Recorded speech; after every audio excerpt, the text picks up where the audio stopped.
Hello everyone, study physics में आपका स्वागत है।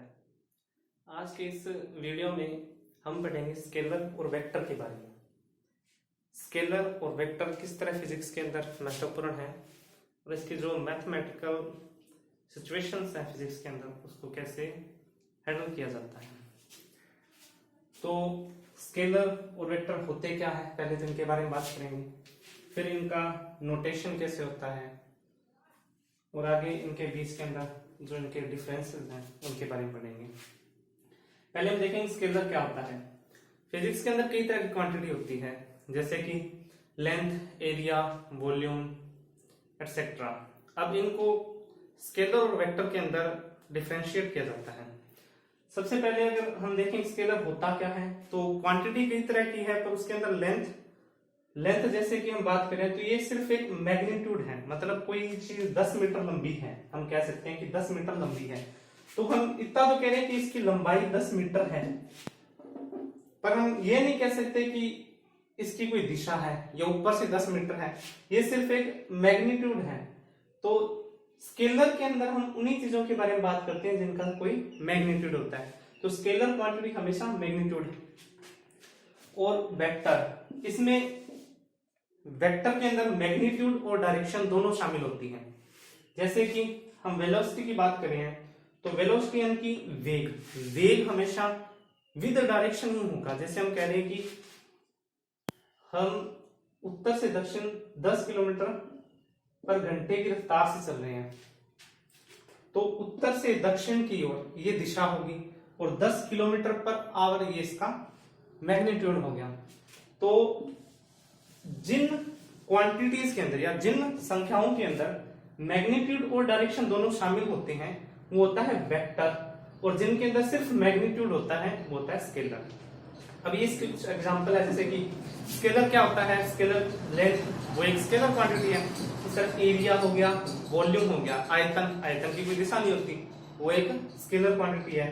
स्पीड, अब वेग और गति, जैसे वेग वेलोसिटी और स्पीड, चाल। स्पीड एक स्केलर क्वांटिटी, क्योंकि स्पीड के अंदर हमें सिर्फ और सिर्फ मैग्नीट्यूड नजर आता है और वेलोसिटी के अंदर हमें डायरेक्शन भी नजर आती है। इस तरह डेंसिटी हो गया, टेम्परेचर, प्रेशर, वर्क एटसेट्रा, ये स्केलर के उदाहरण है। वेक्टर के अंदर डिस्प्लेसमेंट, अब डिस्प्लेसमेंट आप जानते हैं कि दो पॉइंट के बीच की जो मिनिमम दूरी होती है वो क्या होती है, डिस्प्लेसमेंट। अब दूरी तो ये भी हो सकती है, दूरी ये भी हो सकती है, एक बिंदु ए से बी तक पहुंचने के कई रास्ते हो सकते हैं, तो मिनिमम जो दूरी होगी वो डिस्प्लेसमेंट होगी, वो हमेशा एक पॉइंट से दूसरे पॉइंट की तरफ ही होगी। तो जो दूरी होती है, दूरी हमेशा ज्यादा होगी डिस्प्लेसमेंट से, तो इस हिसाब से डिस्प्लेसमेंट और दूरी के अंदर हम ये कह सकते हैं कि विस्थापन जो होता है वो एक स्केलर क्वांटिटी, वेक्टर क्वांटिटी है। तो स्केलर और वेक्टर के अंदर हाँ ईएम जो फील्ड है, इलेक्ट्रोमैग्नेटिक फील्ड जो है, वो भी डायरेक्शन के साथ ही आती है, तो ईएम जो फील्ड है वो भी एक वेक्टर क्वांटिटी होती है, ठीक है। तो एक्सेलरेशन, वेलोसिटी, मोमेंटम एटसेट्रा। तो अब इनको नोटेशन, इसको कैसे हम शो कैसे करते हैं कि कोई स्केलर और वेक्टर क्वांटिटी को हम कैसे डिफरेंशिएट कर सकते हैं देख के। तो अगर हम देखें ए के अगर हम एरो को हटाएं, ये आगे वाले को मत देखना एक बार, अगर सिर्फ ए की बात करते हैं तो ये एक स्केलर क्वांटिटी है, क्योंकि हम इसमें दिशा का नहीं ज्ञान नहीं कर पा रहे। अगर इसी के अंदर हम डायरेक्शन को और नोट कर दें तो ये एरो का निशान है, ये बताता है कि ये पूरी की पूरी टर्म जो है, ये पूरी की पूरी जो समीकरण है ये एक वेक्टर के लिए लिखी गई है। तो वेक्टर, अगर कार्टेशियन कोऑर्डिनेट सिस्टम की बात करें, उनकी 3D की बात करें, तो उसके अंदर हमें एक्स, वाई और जेड तीनों कंपोनेंट दिखते हैं। तो एक्स, वाई और जेड जो तीनों कंपोनेंट हैं, उन तीनों कंपोनेंट को मिला के ही हम एक पूरे वेक्टर स्पेस की बात करेंगे, जिसके अंदर एक्स डायरेक्शन, वाई डायरेक्शन और जेड डायरेक्शन तीन होंगे। जैसे कि डायरेक्शन के लिए हम यहाँ एक्स के लिए आई कैप, वाई के लिए जे कैप और इस तरह जेड के लिए के कैप नोट करते हैं, ठीक है। एग्जाम्पल देखो, बल बराबर द्रव्यमान इंटू एक्सेलरेशन आ गया। अब एक्सेलरेशन हमने ये टर्म यूज की ए वेक्टर की जो, तो एक्सेलरेशन जो है ये एक्स वाई और जेड तीनों कंपोनेंट से मिलके बना है। तो इस हिसाब से कह सकते हैं कि बल जो फोर्स भी है वो एक्सेलरेशन के तीनों कंपोनेंट से मिलकर बना है। और बल को अगर हम फोर्स की बात करें, फोर्स भी एक वेक्टर ही है। मतलब अगर हम ये कोई बॉडी है, इस बॉडी पे अगर फोर्स लगाएं इस डायरेक्शन में 10 न्यूटन का, अब 10 न्यूटन की फोर्स लगाने पर हमें डायरेक्शन लगानी पड़ेगी। अगर हम सीधा कहते हैं 10 न्यूटन फोर्स लगाई, डायरेक्शन न दें, तो कोई मतलब नहीं हुआ। फोर्स बिना डायरेक्शन के लगती नहीं है। तो इसलिए फोर्स भी एक क्या है, वेक्टर है। और यहां इस वेक्टर को रिप्रेजेंट करने के लिए हम एक्स वाई और जेड कंपोनेंट को भी लिखते हैं, ठीक है। अब नोटेशन भी हो गया, स्केलर और वेक्टर क्वांटिटीज है क्या। अब हम बात करें कि मैग्नीट्यूड ऑफ वेक्टर क्या होता है। मैग्नीट्यूड मतलब उसका जो दिशा डायरेक्शन का जो हिस्सा उसको निकाल दो, सिर्फ और सिर्फ उसके वैल्यू को देखो। जैसे कि वेक्टर ए का मैग्नीट्यूड निकालना है, तो ये जो पाइथागोरस थ्योरम जो है, पाइथागोरस थ्योरम, इससे हम निकालते हैं इसकी वैल्यू।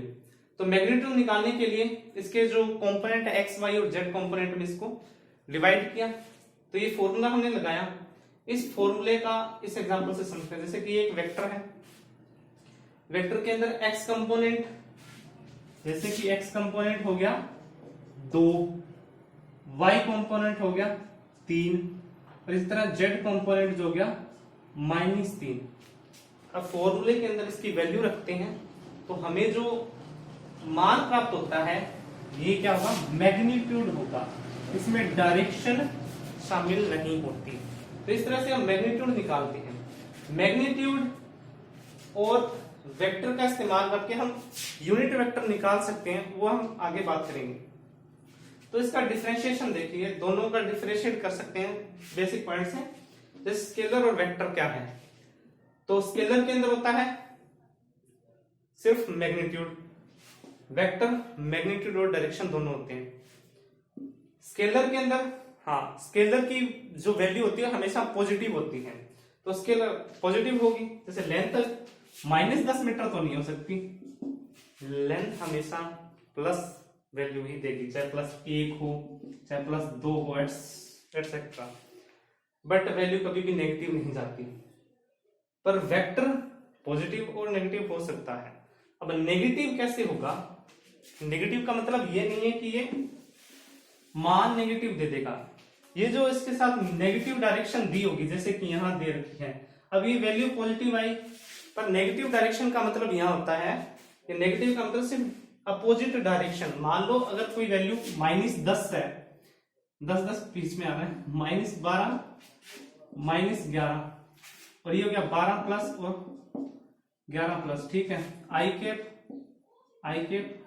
जे कैप, मान लो ये आई और जे की डायरेक्शन, तो इसके अंदर प्लस जो ये बताता है कि इसकी डायरेक्शन प्लस दिशा की ओर है, और नेगेटिव का मतलब सिर्फ इतना ही कि इसे अपोजिट डायरेक्शन के अंदर है, ठीक है।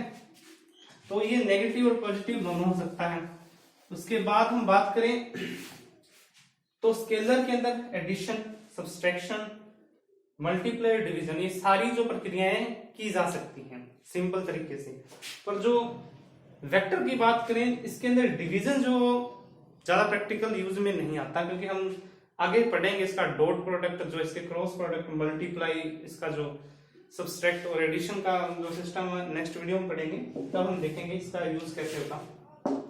और चौथा जैसे एग्जांपल देख सकते हैं, लेंथ, एरिया, टेम्परेचर, ये सब जो ये आपने देखे कि स्केलर जिसके अंदर सिर्फ मैग्नीट्यूड हो, वेक्टर जिसमें मैग्नीट्यूड और डायरेक्शन दोनों हो।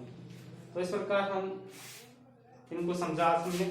नेक्स्ट वीडियो में बात करेंगे इनके आगे के जो जैसे डॉट प्रोडक्ट हो गया, इनका स्केलर और वेक्टर की जो मैथमेटिकल जो प्रॉपर्टीज है उसके बारे में नेक्स्ट वीडियो में चर्चा करेंगे। धन्यवाद।